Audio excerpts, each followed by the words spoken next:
It has been exactly a week since the people of some communities in the Volta region were displaced in one of the worst tidal wave disasters the region would see. Almost 4,000 of them were displaced, with some yet to see any temporary structure. It seems the need to provide aid for these affected persons has become a political discussion, with the former president, John Mahama, for instance, accusing the National Disaster Management Organization of having no funds to do its work. But in the midst of the political game are the people who are bearing the brunt of the natural disaster. My colleague Philip Abutiate travelled to the Volta region and brought us this report.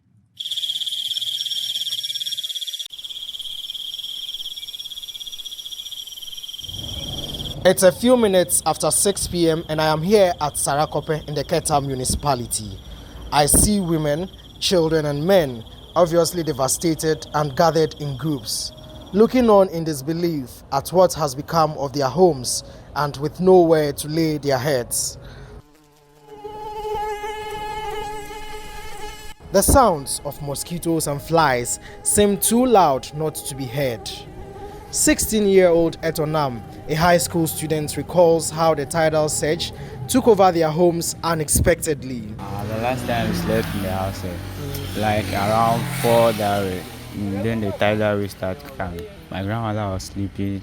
Now she started shouting, calling my uncle should come and help. Then we also came out. After that, the sea entered every corner of the room, and we can't sleep. So when you step in the water, what level does the water reach?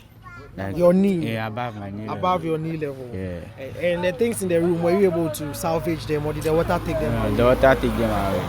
We didn't see some of our things. Etonam tells me his younger siblings are unable to attend school because all their items, including uniforms and books, have been washed away. For my brothers and sisters, their books, they can't find some of them, their shoes. So that day, from Monday to today, they didn't go to school. It appears Etonam's family and the people of Sarakope are not the only victims.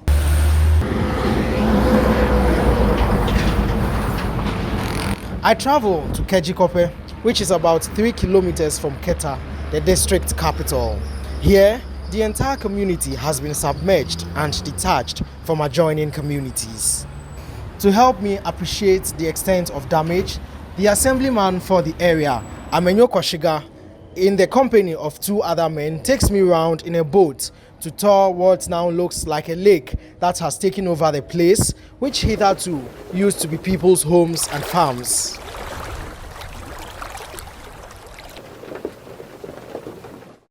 Our boat tour is over and I have been led to the community center where most of the affected people are camping.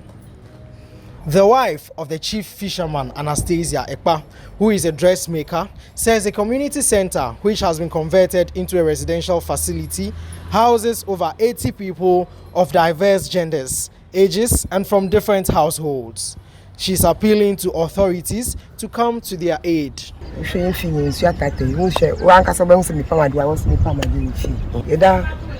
center. And as I see defense line, they be almost defense. Brown machine on your mind. Omuyama, so home toy. Someone near my own people before my.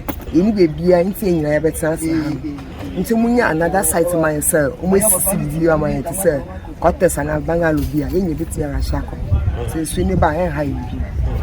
2 other residents, Fafali and Wena, who are students, say they live in fear as the waves could surge again at any time.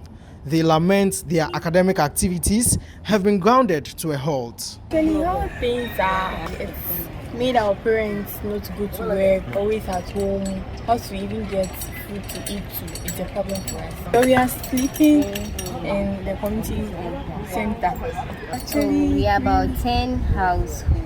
Okay. So we are about 80 inside. Even at night, you can't even sleep because at night you'll be afraid maybe the sea might come again. So you will not even feel comfortable to sleep. It's a place like heat there, Also, it's plenty there. Are there mosquitoes? Mosquitoes around. There are Now we mosquitoes. are managing with mosquito nets. Meanwhile, the Assemblyman Amenyo Kwashiga is calling on individuals and benevolent organizations to come to their aid.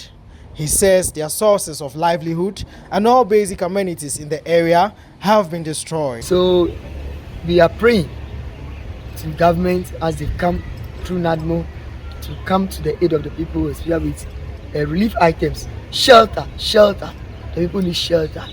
And so, as I said, the reclaimed land is there. You can relocate some of the people onto the reclaimed land, giving them tents to lodge there for the time being till the sea subside and the water has drained off. We are fisher folks. So when the fishermen go for the fishing, the women process the fish for market. Okay. So that is it. I saw a few animal farms, pigs and other things that were also damaged. Yeah, it's true.